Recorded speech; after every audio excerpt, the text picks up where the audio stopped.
Good morning all of you. आज की कहानी एक ऐसी घटना पर आधारित है जो सच्चाई पे है और कहीं ना कहीं आज के आधुनिक परिप्रेक्ष्य में हम सारे लोग इससे उलझ रहे हैं।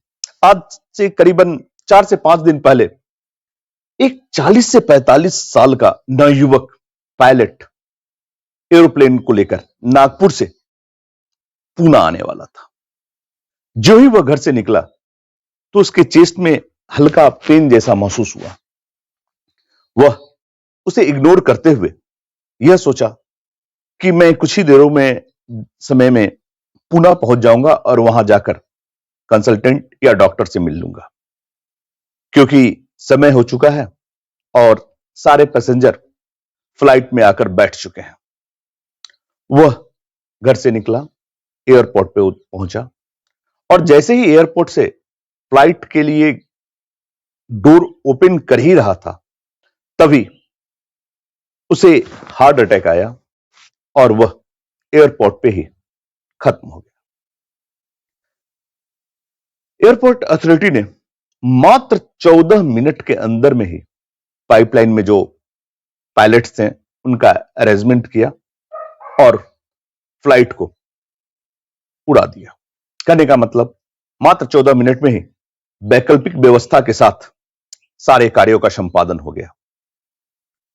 बहुत सारे समय में हम यह सोचते हैं कि मेरे बिना यह नहीं होगा, और जिस कारण अपने स्वास्थ्य, अपने शरीर पर वह ध्यान देना चाहिए वह नहीं दे पाते, जिसका परिणाम यह होता है।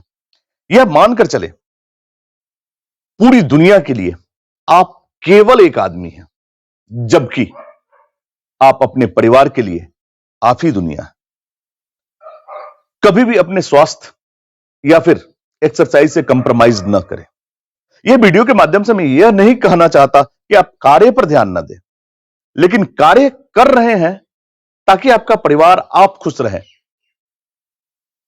काम के लिए कभी भी अपने स्वास्थ्य को इग्नोर न करें। आज की जो बदलती हुई परिस्थिति, खासकर मैं स्कूल की दुनिया में भी देख रहा हूं, बच्चे को जिस तरह से प्रेशर दिया जा रहा है आईआईटी, मेडिकल या अलग कंपटीशंस के लिए, कहीं ना कहीं ये बच्चों में फ्रस्ट्रेशन, डिप्रेशन जैसे चीजों की संख्या बढ़ती जा रही है। अगर आप प्रिंट मीडिया लें या फिर न्यूज, सारे जगह बच्चों के फ्रस्ट्रेशन की कहानी आपको सुनने को मिलेगी। खासकर कुछ दिनों पहले जो कोटा की घटना हुई है, बच्चे और उसके पिता के सुसाइड करने की घटना, यह तो काफी दुखद है। मैं कहीं से यह नहीं कहता कि पढ़ाई लिखाई नहीं करना चाहिए, लेकिन इतना प्रेशर देकर पढ़ाई लिखाई करने से क्या फायदा। अगर आप भारत की सबसे अच्छी ऑर्गेनाइजेशन अगर को आप मानते हैं तो वह इसरो है। चंद्रयान-3 शायद आज चंद्रमा पे उतर भी जाए। क्या आपको मालूम है वहां एक भी व्यक्ति आईआईटीएन नहीं है। सारे एक ऐसे इंजीनियरिंग कॉलेज से बिलोंग्स करते हैं।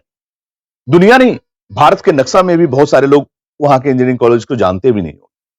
मेरे कहने का तात्पर्य यह कतई नहीं है कि आईआईटी मेडिकल की सर्टिफिकेट खराब है या वहां वो टैलेंट नहीं है, लेकिन मेरे कहने का मतलब यह भी नहीं है कि उससे जो बच्चे पास नहीं करते हैं उनके पास टैलेंट की कमी है। पूरी दुनिया पड़ी हुई है जो आईआईटी नहीं किए, मेडिकल नहीं किए, आईआईएम नहीं किए, उसके बावजूद भी उन्होंने भारत के इतिहास में, क्या दुनिया के इतिहास में एक कीर्तिमान स्थापित किया है। चाहे वह सचिन तेंदुलकर हो, लता मंगेशकर हो, अमिताभ बच्चन हो, अब्दुल कलाम हो, नरेंद्र मोदी हो, स्वामी विवेकानंद हो, या कोई भी, हर एक क्षेत्र में हर एक लोगों ने एक नई मुकाम को हासिल किया है, वो भी बिना किसी डिग्री के। इसलिए आप जो भी करते हैं दिल लगा के करें, अच्छे से करें। खासकर पेरेंट्स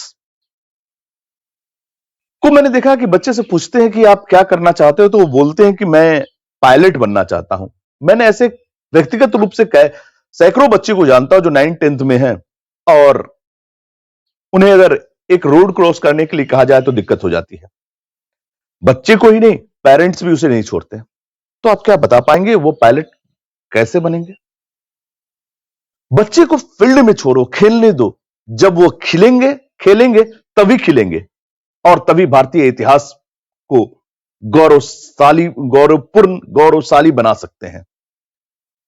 आप अगर भारतीय इतिहास को देखते हैं तो प्राचीन काल में हम जगत गुरु थे, इसलिए नहीं कि हम बड़े बड़े कॉलेजेस या इंस्टीट्यूशन से डिग्री लिया था, हम लोगों के पास प्रैक्टिकल अनुभव था। आज भी अगर बहुत सारे ऑर्गेनाइजेशन में आप जाएंगे तो वहां के लोग ज्यादातर रूरल एरिया से बिलोंग्स करते हुए मिलेंगे। क्यों?